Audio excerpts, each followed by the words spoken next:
¿Qué tal? Un saludo a todos aquellos que escuchen este audio de Muertos al Pecado.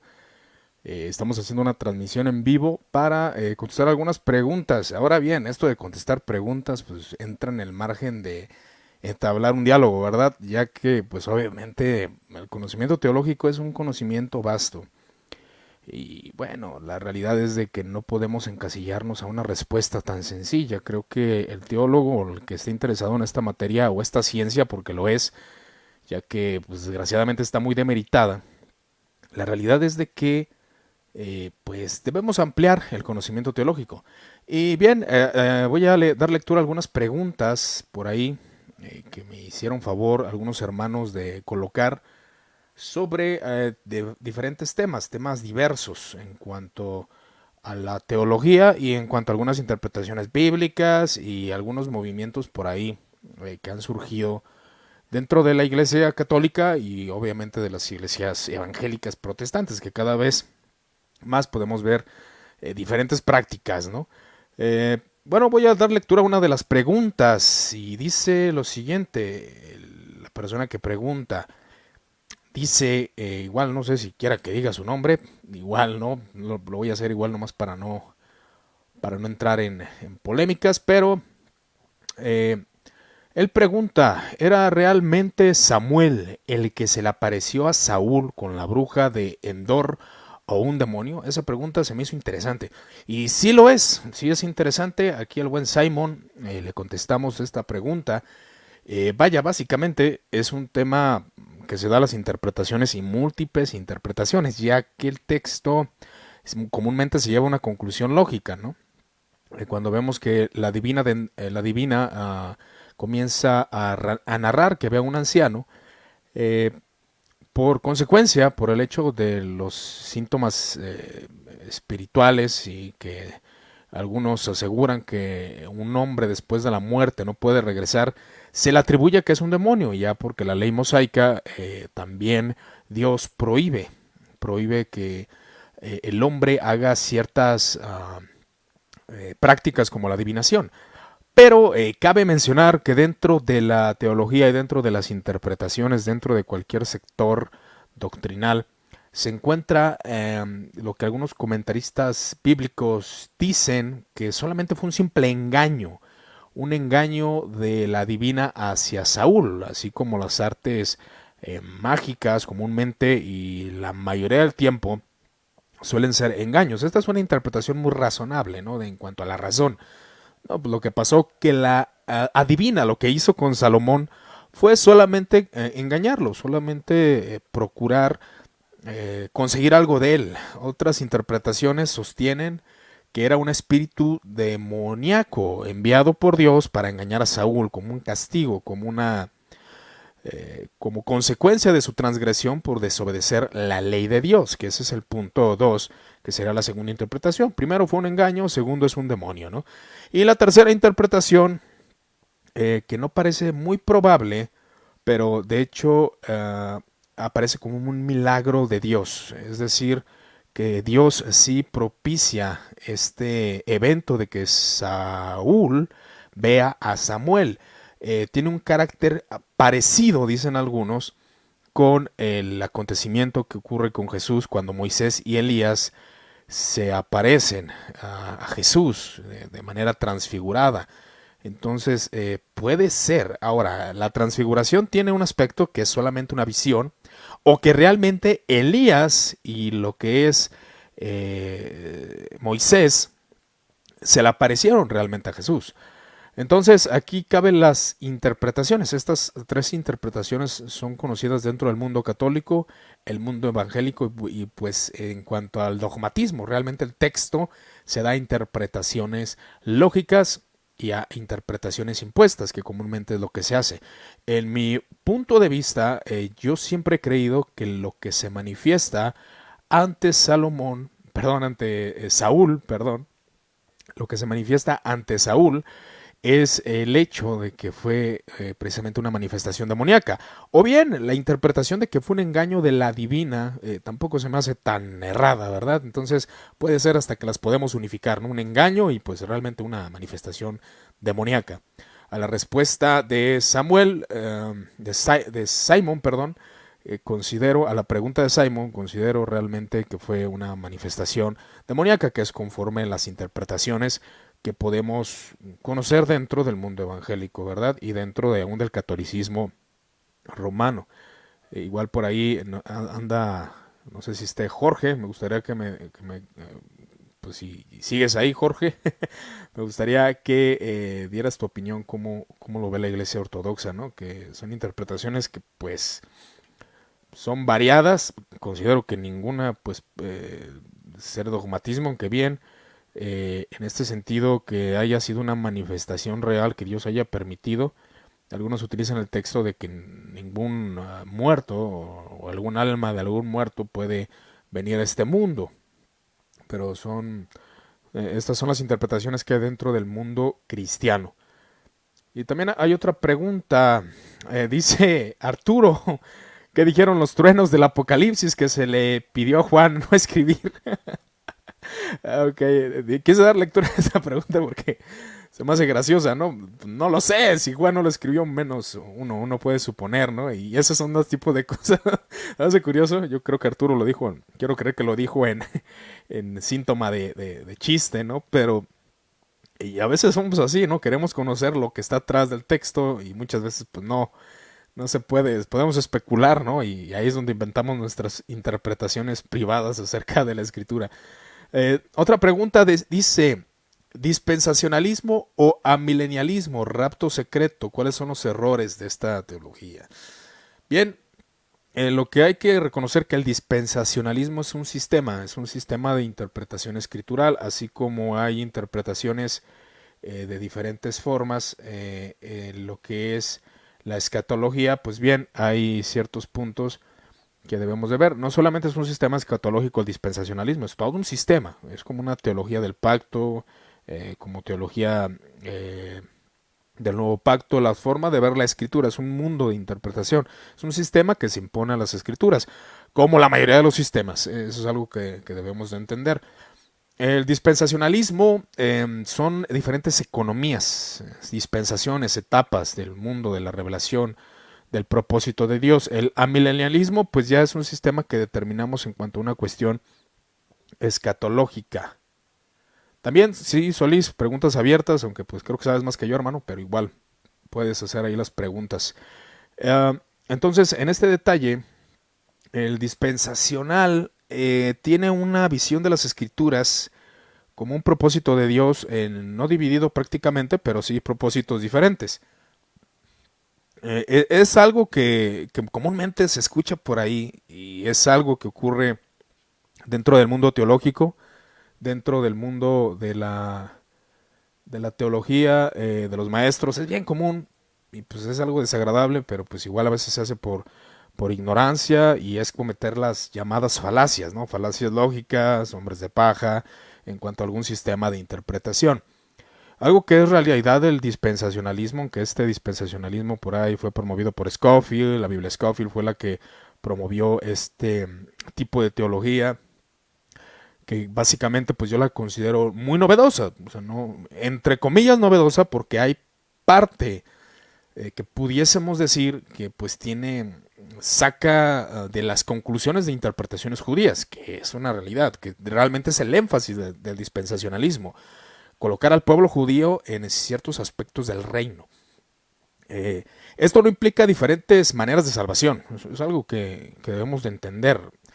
Creo que a veces lo que ocurre es de que las doctrinas oficiales, las doctrinas que los exponentes, que un teólogo desarrolla, caen en manos de otra persona y pues la verdad es que solemos torcerlas, hermanos. Esa es la realidad. O sea, yo puedo crear una teología y esta se tuerce, esta se cambia, ¿no? Entonces, no implica diferentes etapas de salvación, porque dicen que los del antiguo pacto se salvan por las obras y que del nuevo pacto se salvan por la fe. Eso no es una verdad. El sistema dispensacional pues sí ha creído la salvación, porque los medios de la salvación han sido los mismos todos los periodos del tiempo, es decir, la gracia mediante la fe. Y eso lo crea el sistema dispensacional. Pero donde estamos en desacuerdo, por ejemplo, un servidor, soy amilenialista. Yo considero que el milenio pues empezó desde que Cristo Jesús vino a este mundo, muere en la cruz del Calvario ata a Satanás, que es cuando se dice que vi un ángel que ataba a Satanás y no se le ha permitido pues engañar, le queda un poco de tiempo, es decir, hasta que Cristo venga.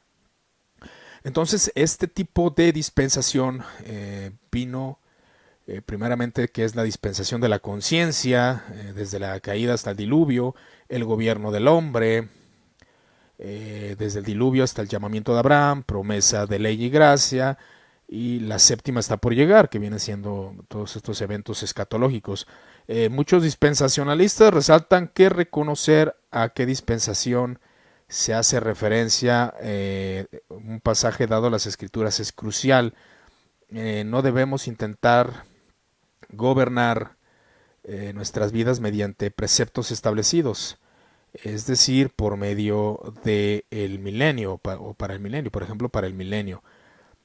¿Esto qué se refiere? Bueno, algo de en cuanto a las interpretaciones dispensacionalistas es el énfasis literal, y esto se me hace muy semejante a lo que la iglesia siempre ha tenido sus problemas de interpretación, de escuelas de interpretación, la escuela de Antioquía, la escuela de Alejandría.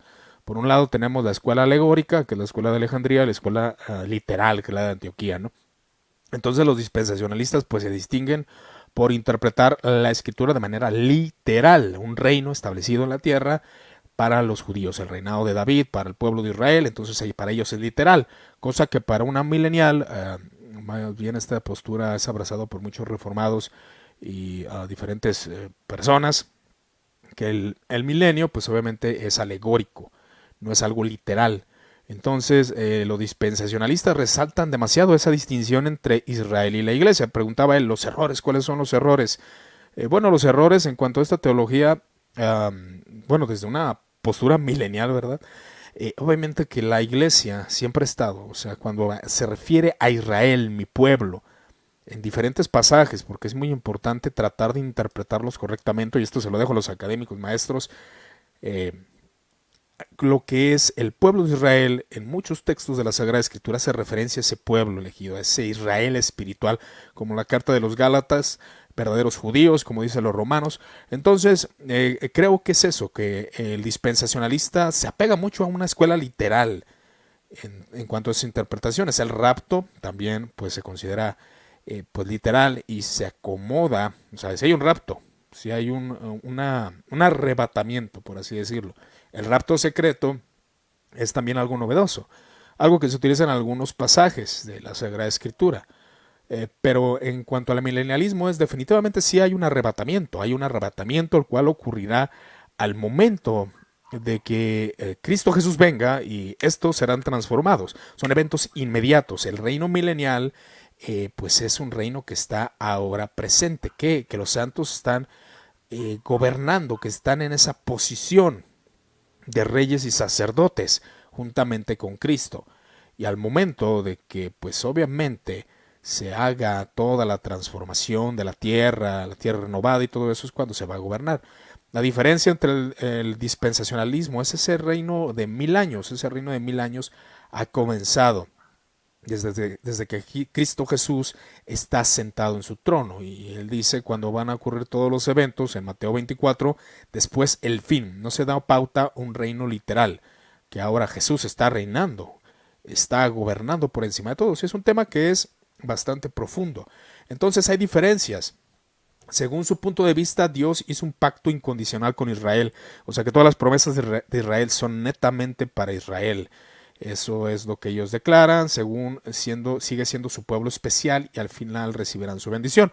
Cosa que Israel, desde una perspectiva a milenial, sí, el pueblo de Israel tiene su parte importante. Y yo creo que a veces es lo que se cae, ¿no? Porque pues hay momentos en los cuales hubo un antisemitismo en contra de los judíos y pues bueno, buscaba rechazarse totalmente a los judíos, hacernos a un lado, ¿no? Pero creo que realmente el pueblo de Israel, pues como lo dice Romanos y el mismo apóstol Pablo, va a tener una restauración, es decir, muchos van a creer en Cristo Jesús. Entonces, tampoco no está autorizado y no considero que sea legítimo hacer a un lado Israel porque realmente Israel tiene todavía parte. en cuanto crean y sean parte de la iglesia. Entonces, finalmente el milenio asume una importancia especial en el dispensacionalismo. Esa es la diferencia. El milenio literal por parte de los dispensacionalistas y el milenio de forma alegórica que quiere expresar una verdad de que Cristo Jesús ya venció en la cruz del Calvario. Son las distinciones de estos sistemas. Así de básico y sencillo. Entonces, para ellos, ya que la iglesia ha sido rescatada del mundo, arrebatada en algún tiempo antes justo antes de la gran tribulación, el milenio, por tanto, tendrá un marcado carácter judío, ¿no? Entonces, eso sí es de considerar en algunos puntos. Entonces, aquí tenemos algunos detalles. Aquí estoy viendo algunas preguntas en vivo.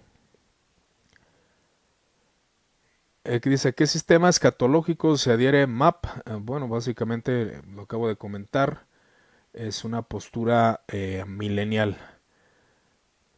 Dice José Solís, actualmente está teniendo auge el dispensacionalismo progresivo.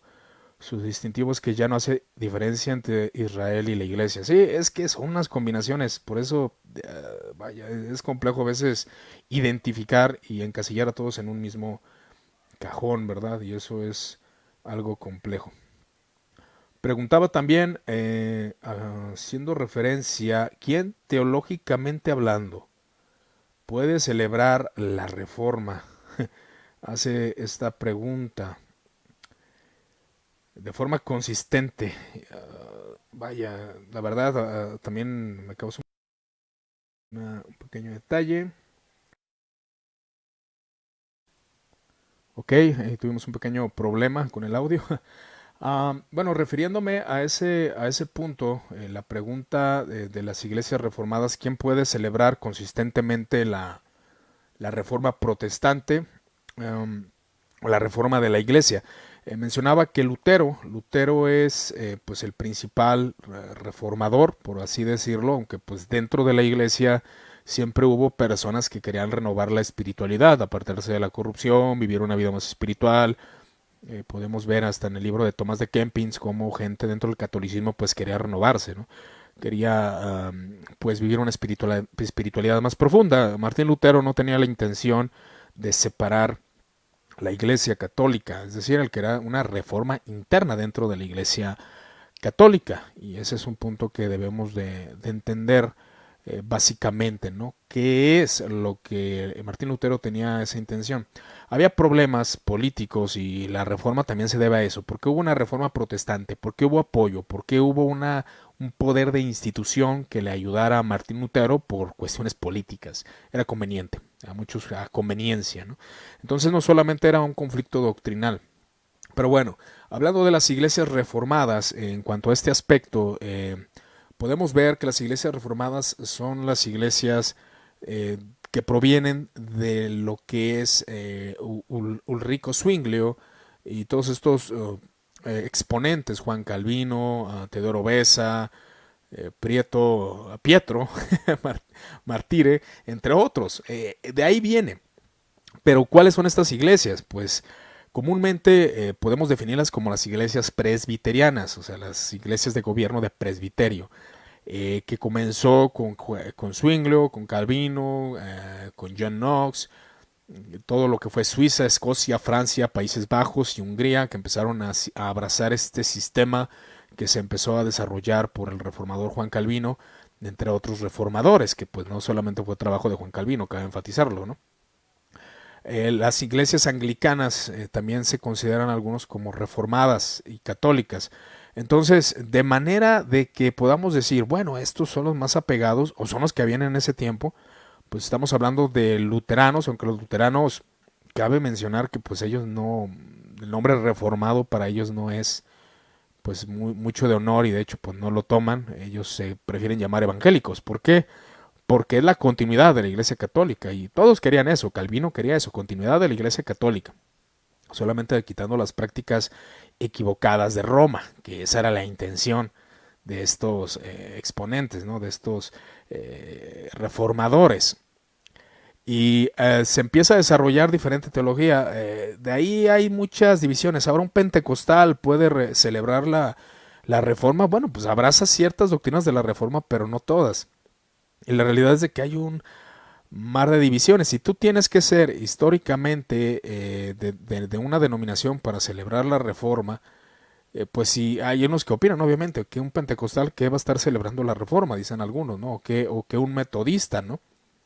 Pero pues tenemos una línea directa entre comillas, ¿no? Con diferentes movimientos que los protestantes abrazan ciertas posturas. Ahora, ha habido concilios, ha habido reuniones donde los luteranos se unen con metodistas con el fin de enfatizar pues esa unidad que hay dentro de la iglesia, o más bien la que quieren hacer, porque siempre hubo esas divisiones, siempre ha habido ese separatismo, es decir, el luterano no, con el presbiteriano pues no tenía esa unidad, o sea, siempre ha habido esas divisiones y pues ahora sí que no era una fiesta para todos la reforma, ¿no?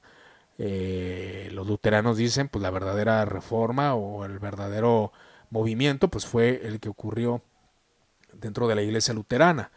Entonces, bueno, una iglesia reformada, que pues para muchos el nuevo calvinismo pues obviamente no es reformado, si nos apegamos hacia la raíz histórica de que yo creo todo lo que la iglesia reformada cree, hay muchas divisiones dentro de la iglesia reformada.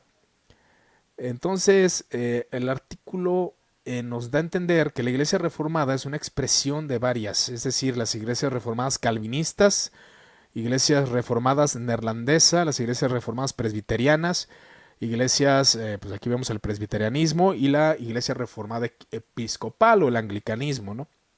Que se puede decir que de ahí es como que la más grande pureza, ¿no? En el sentido de quienes afectó este movimiento.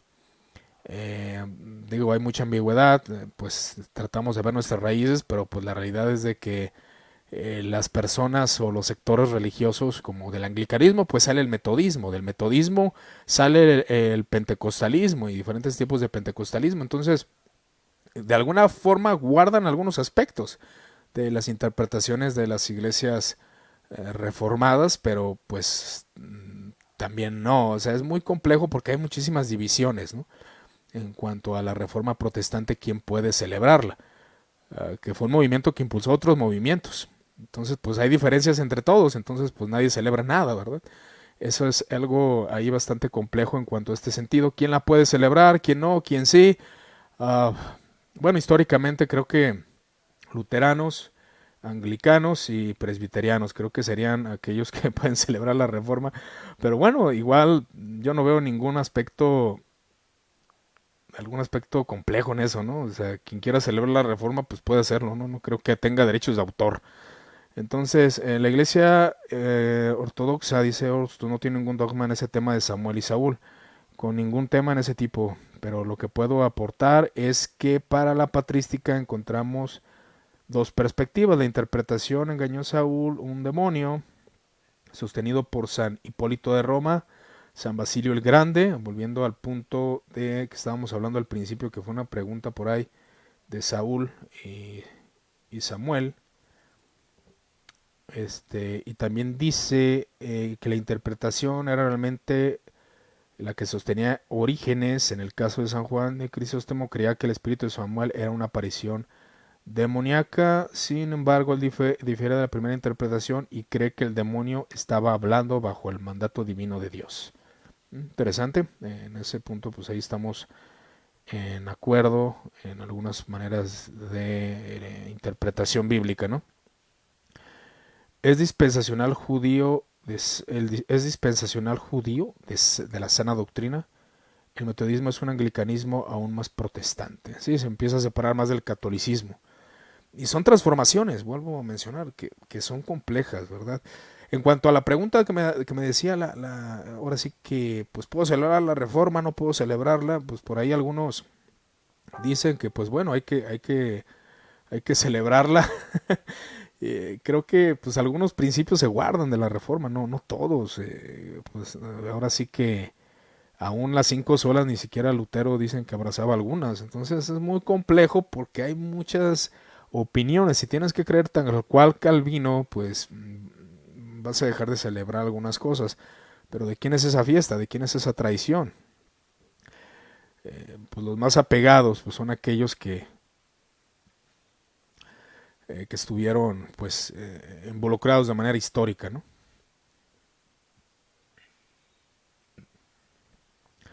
Y dice Isidro, cierto, la reforma no tiene derecho de autor. Soy pentecostal y doy gracias por la reforma. Que sí, o sea, se va a criticar. Es que tantas divisiones, hermanos. Acabo, ahí ustedes vieron en la pantalla cómo hay diferentes tipos de iglesias presbiterianas, de iglesias anglicanas. Entonces, es complejo, hermano, es complejo. Pues, ¿quién la puede celebrar? Si pues, tienes que creer tal cual como Lutero, tal cual como Calvino, pues algunos luteranos también se quedarían sin celebrar la reforma porque no creen tal cual como Lutero en la predestinación, ¿no? De hecho, hay luteranos que creen diferente la predestinación.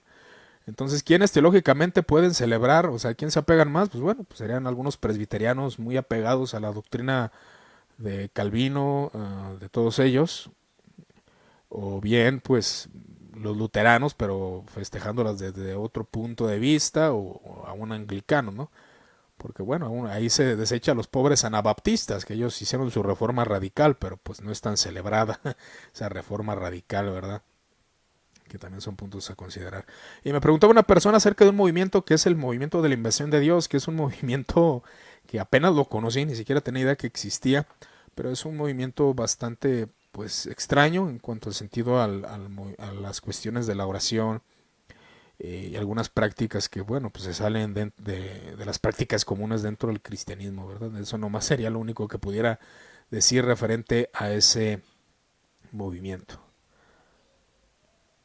Y es una realidad en cuanto a varias diferencias que tenemos aquí en este punto, ¿verdad? Entonces, esas serán las respuestas a las preguntas. Por ahí, permítanme, creo que tenía unas ahí esparcidas, algunas preguntas.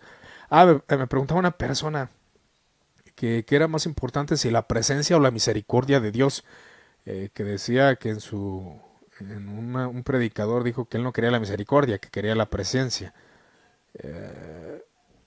Bueno, el hecho de que Dios se manifieste ante el ser humano, pues es un acto de misericordia, ¿no? Creo que ahí pues solamente hay diferencias a no sé qué se refiere con presencia, que desgraciadamente ya mucha gente busca esos eventos místicos, pero pues si no quieres la misericordia de Dios, pues no quieres a Dios, porque el hecho de que Dios se pueda manifestar ante el hombre es un acto de misericordia, ¿no? Y preguntaba una persona también que la presencia de Dios, si alguien muere ante la presencia de Dios, ¿qué tanto deberíamos pedirle? Bueno, en ese punto, pues bueno, de hecho Dios pues, no nos destruye, ¿verdad? Y creo que el hecho de la presencia de Dios es algo a veces muy subjetivo, ¿no? Que lo que siento, lo que veo, la presencia de Dios pues sigue en este mundo y no ha acabado con toda la humanidad. Entonces es un acto inmenso de misericordia y compasión. Estas serían las respuestas a algunas preguntas. Hay una pregunta que me parece bastante interesante y es referente al ecumenismo, ¿verdad? Es una pregunta que me hizo un hermano, dice que cuando en América Latina comenzó a ver ese auge, ¿no? De lo que es el ecumenismo. Hay algo que debemos de considerar, hermanos, y creo que es muy importante que usted y yo lo consideremos rotundamente, lo que son el ecumenismo. El ecumenismo tenía una intención, obviamente, en cuanto a su palabra primaria, ecumenismo, que hace referencia como a mundo ordenado, como a todo el mundo, que la intención del ecumenismo dentro de las políticas y normas y cosmovisión y cultura romana fue que la iglesia estuviera de acuerdo en principios de doctrina. Sí, ahí es donde nosotros guardamos muchos principios, algunos, no todos, ya que pues hay diferencias dentro del cristianismo, como ya sabemos, de las posturas en cuanto a la Trinidad, en cuanto al concilio de Nicea, en cuanto al credo apostólico, en cuanto a la naturaleza de Cristo, en cuanto al término Madre de Dios, entre otros detalles que son los primeros concilios ecuménicos, los 7 primeros concilios ecuménicos, por eso se le conoce como ecumenismo. Era la unión de las iglesias católicas o la iglesia católica y las iglesias ortodoxas, iglesias griegas, iglesias pues de diferentes partes del mundo, en Asia Menor, bla, bla, bla. todos esos puntos. Entonces, algo que se debe entender del ecumenismo es de que la palabra no es mala en sí misma en cuanto a su sentido histórico, pero el ecumenismo se empieza a desarrollar en cuanto a las separaciones históricas, que ha habido muchas, como ustedes pueden ver, ahí nosotros estamos observando cómo hay diferentes divisiones en cuanto a, aquí están los concilios de Calcedonia, de Constantinopla, y podemos ver las reformas protestantes.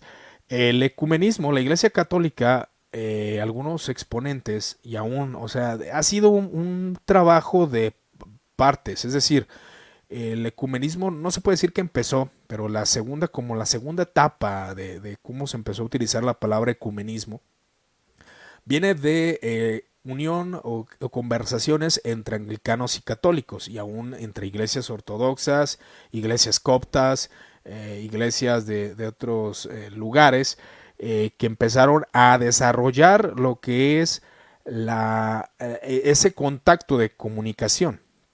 Ahora, la realidad es de que dentro de ese ecumenismo, muchos anglicanos regresaron al catolicismo. Puede decir que el ecumenismo tiene intenciones malas, demoníacas, diabólicas.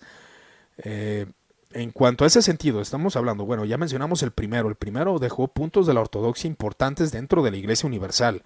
El segundo aspecto de ecumenismo que vemos fue como que ese diálogo entre Iglesia Católica e Iglesia Anglicana.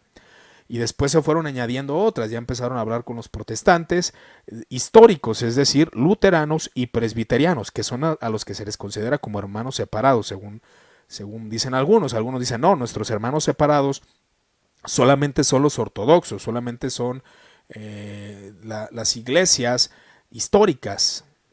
Y podemos ver que hubo muchas separaciones dentro del concilio de Nicea y diferentes se empezaron a mover, ¿verdad?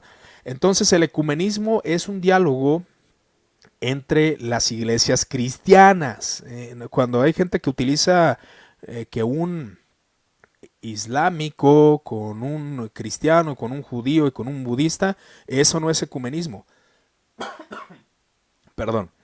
Eso se le conoce como diálogo interreligioso. No es ecumenismo. Es un diálogo interreligioso. Es decir, que se juntan personas para hablar cuestiones sociales, no cuestiones de doctrina.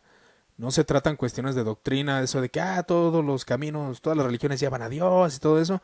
Eh, son exageraciones de algunos. Cabe mencionar que dentro de cualquier movimiento hay ambigüedad, hay cosas que no están bien, pero la intención primaria del ecumenismo era como un desarrollo de diálogo, pero algunos llegaron a regresar al catolicismo.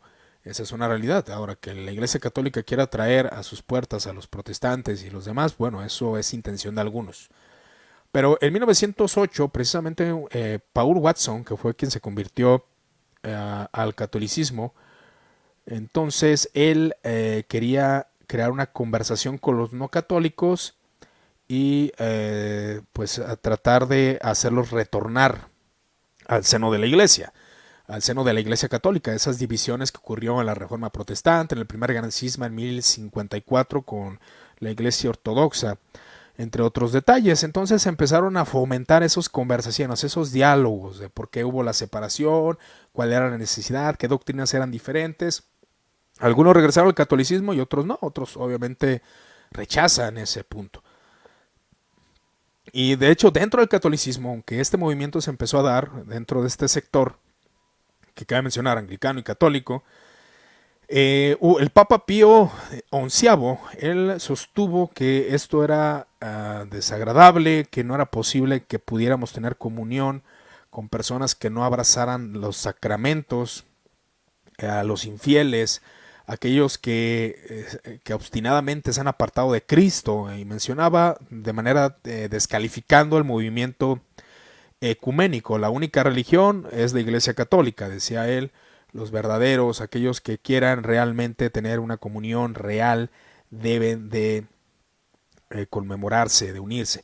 La pregunta es, ¿cuándo empezó a llegar esto a América Latina? Bien, el Papa Pío XI rechazó lo que es este ecumenismo, pero hubo una declaración, pues obviamente que ha habido de ecumenismo, que lo más sonado que he escuchado últimamente ha sido de la iglesia luterana con la iglesia católica, que tuvieron un anexo. Pero el único fin de ellos, del ecumenismo, son cuestiones sociales. Que sí, puede haber que alguien busque convencer al otro, sí, es verdad, siempre hay intenciones ocultas dentro de todos los movimientos, ¿verdad? Y es difícil describir o generalizar, no lo podemos hacer. Pero cuando hubo la reunión entre luteranos y católicos era una intención de conversar en cuanto a esas divisiones políticas que hubo. Fueron fines políticos, los gobernantes llevaron a corrupción, asesinatos y ese tipo de cosas. Y ellos como cristianos pues querían como solamente unirse para ayudar a la sociedad.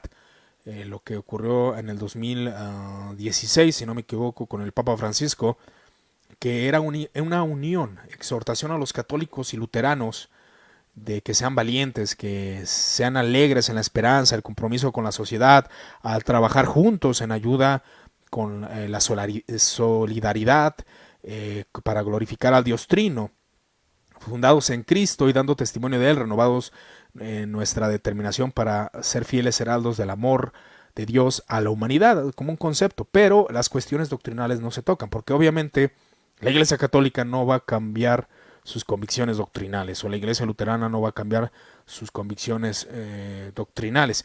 Pero cuando llega a América Latina, en este aspecto, comentaba un teólogo, pues es un teólogo académico del Instituto de Teología UCSC, y él decía que lo que es el ecumenismo, ahora, quiero mencionar otra vez, porque quiero que quede claro, el ecumenismo en su palabra primaria fue la unión de la Iglesia Cristiana Universal para confinar, para apelar a las Escrituras y completar los puntos de doctrina, que son puntos que el pentecostal, que el metodista, que el católico abrazan en cuanto a algunos concilios ecuménicos. La Trinidad, entre otros aspectos importantes, la humanidad de Cristo, la divinidad de Cristo. Ese es el sentido de los concilios ecuménicos, de la unión ecuménica. Después la unión ecuménica era unirse con las iglesias históricas. Las iglesias históricas eran las que, como podemos ver en este esquema, estas son las iglesias históricas: reformado, romano, catolicismo romano, anglicanismo y protestantismo, que es donde incluye al presbiterianismo y luteranismo. Esas son las iglesias históricas. Ya los pentecostales y algunos aspectos no son tan considerados como iglesias históricas, ni los metodistas. Pero ha habido un mar de conversaciones, que es a lo que quiero llegar. ¿Cómo llegó a América Latina este movimiento? Bueno, este movimiento fue llevado más allá, obviamente, por estos exponentes. Los nombres los omito, pero son demasiadas personas que han contribuido en esto, con la intención de tener diálogos sociales. Cómo contribuir a la sociedad, cómo respetarnos, cómo llevarnos a ciertos puntos, ¿no? Y obviamente muchos han regresado al catolicismo y otros se han mantenido en su convicción doctrinal. Pero decía Patricio Merino Beas, que es el teólogo que comento, que es difícil. Voy a dar lectura a lo que él dice. La especial configuración del cristianismo no católico del continente ha dificultado un diálogo ecuménico clásico. Que el diálogo ecuménico primario fue cuestiones de doctrina. El diálogo ecuménico secundario era arreglar asperezas y contribuir a la sociedad y al mundo. Entre ello pues ha habido ciertas divisiones, o sea, ha sido como un cambio, una transformación que ha tenido el ecumenismo. Entonces, esto hace que no se puedan copiar las iniciativas europeas. Esto tiene origen en Europa. ¿Y cuál era el origen? Pues ayudar a la sociedad, contribuir como cristianos, no vender nuestras convicciones doctrinales, pero sí tener un diálogo como cristianos. Ni asumir sus estilos. En nuestro continente las iglesias protestantes históricas pues no hay muchas. Casi nadie pertenece. De hecho, los seguidores de la página, la mayoría no pertenece a una iglesia histórica. Es decir, no es presbiteriano, no es anglicano, no es luterano, no es católico, no es ortodoxo. Y esa es la realidad. La mayoría de los evangélicos son pentecostales y neopentecostales. Esta situación ha provocado que dos de los principales y vitales eventos para el ecumenismo sean difíciles: la reciprocidad y los interlocutores significativos. O sea, no hay un interlocutor, no hay un representante. Por eso cuando se hacen los movimientos ecuménicos, pues no invitan a tu iglesia, porque no hay un representante. ¿Por qué? Porque no hay alguien que pueda representar a los neopentecostales. Van a mandar a Cash Luna o a Maldonado, ¿no? Entonces, y también hay un evento que, bueno, es también ese anticatolicismo que se ha heredado. No, obviamente nosotros abrazamos cosas del catolicismo, pero no sabemos, o sea, cosas de los concilios ecuménicos, de que la Iglesia católica en sus principios tuvo, la Iglesia primitiva católica. Entonces, ha habido un anticatolicismo fundado por los fundamentalistas y por mucho, pues vaya, aún el puritanismo era anticatólico, cosas que se heredaron y ha habido muchas calumnias. De hecho, si tú eres analítico y vas a la historia, hay un libro por ahí que es Los Mártires de Fox, que puedes leerlo, pero yo no te lo recomiendo porque tiene muchos errores históricos y muchas calumnias a la Iglesia Católica. Una cosa es de que estés en desacuerdo, y es más, que veas de algunos aspectos herejes, ¿no? Que es el protestante comúnmente va al católico, o el católico al protestante. Pero una cosa es de que estés en desacuerdo en cuanto a su doctrina, y otra cosa es de que inventes cosas más para desacreditar a una institución, que es lo que comúnmente se hace, que se cree la mentira, y eso ha pasado mucho dentro del sector cristiano. Entonces, de hecho hay un libro que recomiendo que se llama El de Falso Testimonio, que es de un protestante, no recuerdo su nombre, igual ahí luego se los paso, que habla de las calumnias que hubo de protestantes a la Iglesia Católica, y Los Mártires de Fox fue algo que fue utilizado para ese punto. Ahora, entonces el movimiento, la cuestión era promover la justicia, la paz en nuestro mundo, como una expresión de fe en el Dios Trino. Esto tuvo en el movimiento ecuménico que hubo entre luteranos y católicos en el 2016. El ecumenismo latinoamericano en el siglo XX comienza a progresar crecientemente con la vocación misionera de diferentes. Ahora, que no es algo iniciativa católica, es iniciativa de protestantes y católicos. La búsqueda de unidad, es decir, para vencer las estructuras de la injusticia, la desigualdad, la opresión que ha caracterizado la realidad del continente latinoamericano. Es decir, ahí es cuando empezó a moverse y fue el resultado de construcción de las iglesias latinoamericanas, como las iglesias evangélicas, los cuales se han reunido en el primer comité de cooperación latinoamericana y luego una constitución de distintas instituciones reconocidas para el compromiso de la renovación religiosa, como la ULAGE, que es la Unión Latinoamericana de Juventudes Ecuménicas, y en 1941 UNLEMAN, la Unión Ecuménica Latinoamericana. Y también la CELADEC, que es la Comisión Ecuménica de Educación Cristiana, que hay muchos movimientos ecuménicos. Y esto tuvo en la década de los 60, fue cuando fue el surgimiento en el cristianismo latinoamericano de esta renovación. Obviamente líderes, representantes dentro de las iglesias históricas o instituciones pues reconocidas. Por eso no todos tienen partícipe, porque no todos pertenecen a una institución religiosa, sino que pues nos congregamos, se congregan en una casa, o etcétera, ¿no? O sea, no están separados de la realidad religiosa que ocurre allá afuera. Entonces esto empezó lo que motivó también a estos diálogos religiosos fue el Concilio Vaticano II, y entonces empezó a manifestar más lo que es ese ecumenismo. Ok, el primer ecumenismo tuvo el sentido de la ortodoxia de la doctrina correcta, que son los primeros 7 concilios ecuménicos, que mucho protestantismo abraza los 5 primeros concilios ecuménicos. Después de eso encontramos esa evolución que hubo de diálogos, solamente tener diálogos doctrinales y quitar las divisiones y la maldad que hubo dentro de los movimientos tanto reformado como católico. Esa era la intención. Después ya no son cuestiones de doctrina, eran cuestiones de como iglesia, como cristianos, ayudar a la sociedad, y eso eran los movimientos ecuménicos. Pero que se quiera pues convencer al católico, el católico al protestante, el protestante al católico, a veces lo intentan y a veces pues el católico ha ganado, a veces el católico se convierte al protestantismo, entre otros detalles. Pero algo que ocurrió, un evento por ahí que se ha mencionado, no, que el ecumenismo, que esto y el otro.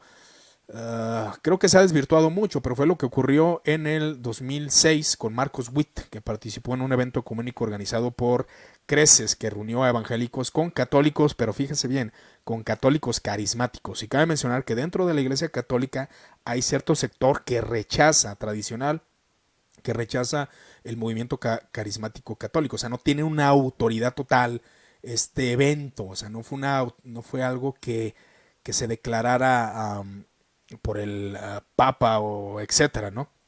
Entonces ahí fue donde hubo esa polémica con el Marcus Witt, que no sé realmente lo que haya pasado, ya que esto es mucho amarillismo y detalles de que si Marcos Witt oró a María, que si el diablo se apareció atrás, que si empezaron a hablar en lenguas satánicas, ya ve como la gente que empieza a distorsionar todo esto, ¿verdad? ¿Cuáles fueron las intenciones de eso? Pues no hay mucha información, solamente las especulaciones. Pero el punto es que ese no es un concilio ecuménico, esa no es una reunión ecuménica. Es un evento que se tuvo de un diálogo, de música, entre otros detalles, ignoramos o no se sabe bien cuál es la intención de esa reunión, pero pues él no es un representante del mundo evangélico. Y el ecumenismo en cierto aspecto tiene una intención correcta. De hecho, lo podemos ver en las redes sociales, ¿no? Como de hecho el día de hoy se celebra la hispanidad, como el cristianismo ha influido a la sociedad. Cristianismo protestante y cristianismo católico. Entonces, ahí son detalles que debemos de analizar. ¿El ecumenismo es negativo por sí solo? Hermano, si se empieza, no sé, en tu lugar de trabajo, el patrón quiere abusar de todos y les está robando, pero pues a una voz uno dice, es que la palabra de Dios dice que el patrón no debe de abusar de los empleados. Y el cristiano voltea y, eso lo dice la Biblia. Y el otro, pues yo soy católico, la he leído. Y te unes con el católico para hacer justicia, en ese sentido. O sea, no estás haciendo una comunión diabólica, pero hay gente que piensa que sí.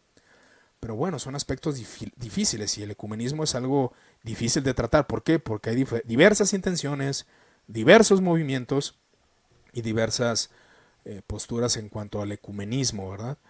De hecho, el ecumenismo, como podemos ver en esta imagen, esto es de lo que empezó a desarrollarse, de que ha habido iglesias, que es el Consejo Mundial de Iglesias, que ellos pues trabajan en unidad para cuestionar, para ayudar a la sociedad. Iglesias de la comunidad anglicana, protestantes, iglesias ortodoxas, iglesias católicas, pero la iglesia católica no es miembro del consejo, o sea, no son de los líderes, sino que participa en algunas comisiones, como la de fe y constitución. No se excluye que en el futuro se integre al consejo del miembro de pleno derecho, o sea, la iglesia católica, diferentes iglesias metodistas, eh, católicas, iglesias hasta presbiterianas, bautistas, reformadas también están unidas en este evento. Pero ellos tienen una visión diferente, son en Europa. Entonces hay una visión, de hecho ahí en Ginebra, pero el único fin de esta reuniones ecuménicas es ayudar a la sociedad, no cuestiones de doctrina, no es la preparación para que el anticristo venga. Pero bueno, son cosas complejas, son cosas difíciles.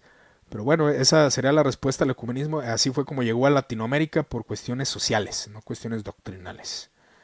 Vamos a ver por acá en los comentarios. Pues denme un segundo, parece que se me bloqueó este equipo. Ok, dice, por otro lado, aquí hay un comentario de Hostos, parece que es de la pregunta pasada. Mani, por ejemplo, no puede reconocer como una división de la iglesia cristiana porque Mani no era realmente un cristiano y el maniqueísmo no era cristiano, incluso llegaba a secta que no cristiano, por tanto Mani no se dividió de la iglesia cristiana, igual podría decirse que del mandeísmo y del gnosticismo en términos generales. Bueno, sí, ahí, bueno, la imagen que tomé, igual ahí tiene algunos errores, pero sí, bueno, básicamente igual la tomé nomás por la referencia que había abajo, pues lo de arriba pues no representa totalmente el cristianismo, ¿verdad?